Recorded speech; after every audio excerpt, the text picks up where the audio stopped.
mbokki jullit yi mbokki taalibe yi ba léegi rek ñu ngi ànd ak soxna maam Issa Mbacké Ahlu Café su jotaayeelu fukk ak ñett ci weeru koor gi édition 2026 ñu ànd ko seen site bi naan Ahlu Café TV ba léegi rek ñu ne fi nga xam ne mooy résidence Xaadimu Rasuul ànd ko équipe bu café gi sëñ Dame Café nekk ni ci kaw machine bi ginnaaw bi nga xam te ni café gi noppi na waaye nag tàngal na ba noppi ngir fas yéene ko nag distribuer yóbbu ko ci mboolem site yi nga xamante ni ñoo ne fii ci kër Sëñ Tuubaa bi nga xam ne moo janoog li nga xam ne moo di jumaa ji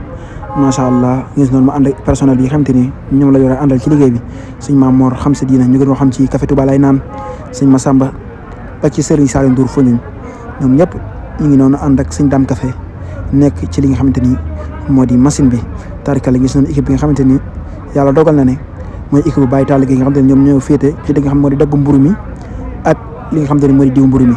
xam te ñoom bu ñu daggee ba noppi daal di koy diw ñoom nag dañoo organisé wu am équipe bi nga xam ne ñoo ko yóbbu ci kaw table bi ngir mën koo jébbal Baye Tall Gueye bu ko jëlee moom tamit nag fas yéene koo yóbbu ci li nga xamante ni moo di commission yi nga xamante ni mooy lix bi tarkala nga xamante ni mooy lix commission yi nga xamante ni mboolem commission bi nga xamante ni day soxla woo mburu rek incha allah lépp li nga xamante ni moom la war a jot ci mburu incha allah nañ fexe ba mu jot ko balaa waxtu bi da ko jot ñu jaajëfal baax a baax suñu Baye Tall Gueye ak mboolem personnel bi nga xamante ni yàlla dogal na ne moom la àndal ci li nga xamante ni moo di ndogg yi nga xamante ni moom la soxna maam Issa Mbacké Ahlu Café di def fii ci résidence Xaadimu Rasuul bi nga xamante ni moo janoog li nga xamante ni moo di jumaa ji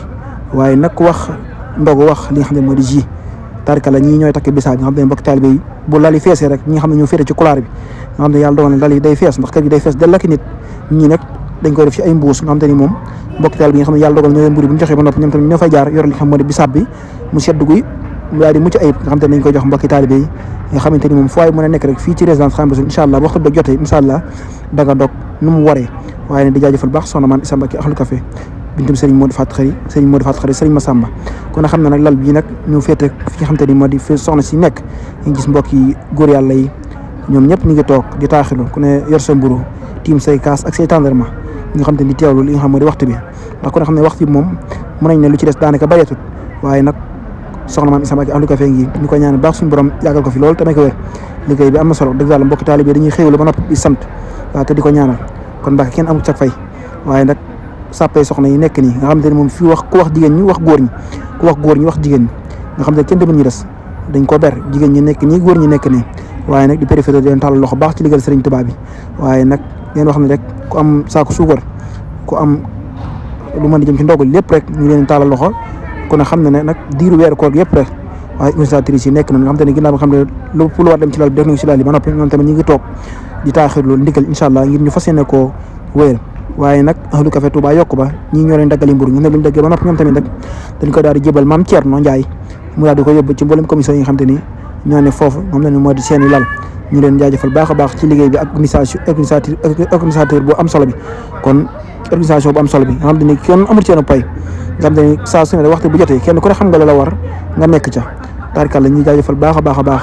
suñu yaay Fat Diagne suñ maam Thierno suñ naar base suñu yaay muy biso soxna maam Diarra Mbacké nga xamante ni ñoom ñooy jëwri ñi nga xamante ni ñoo fa rafet nga gis suñu naar nekk noonu tamit jàmbaar lool ñu koy jaajëfal bu baax a baax a baax mboolem personne xam ne yàlla dogal na ñoom la àndal waaye nag ku wax rek tarkalla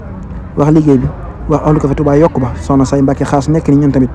nga xamante ni jëwri lañ fii ci liggéey bi suñu yaay Fat Diagne nekk noonu ak mboolem mbokki taal bi nga xamante ni ñoom lañ àndal nekk fii ci ndog li ci 13e jour ci weeru koor gi édition 2026 ñu ne fi nga xam ne mooy résidence Xaadimu Rasuul ci palais bi waaye nag ànd ko jàmbaari l'islam ji jigéen ji mën góor ji muy soxna maam Issa Mbacké Ahlu Café la lion du désert de Sarsara jàmbaari soxna maam Diarra Bousso bi ndax ku ne xam ne ne mbokki taalibe yëpp ñu ngi toog ci lali ndax mën nañ ne minute yi néew incha allah moo ci des ngir ñu fas yéene amal ndog fii ci Touba ay lu ko wër waaye nag fii ci Grand Mosquée de Touba fii ci résidence Xaadimu Rasuul nga xamante ni organisatrices yi ñoom ñëpp kenn ku ne yaa ngi ci lu la war ndax ku ne xam ne waxtu bi boo toog tuuti incha allah mu daal jot te balaa jot lu la war da nga ko war a def ba noppi ndax mbokki taalibe yi mën a gis seen bopp ci ndog li waaye nag ku wax liggéey wax sécurité yi xam te ne mbokki taalibe bu ñu toogee rek ñoom ñooy dugal gaay waaye bu ñu dugal ba daal di toog ñoom tamit di taaxu li xam moo di waxtu dog bi di leen jaajëfal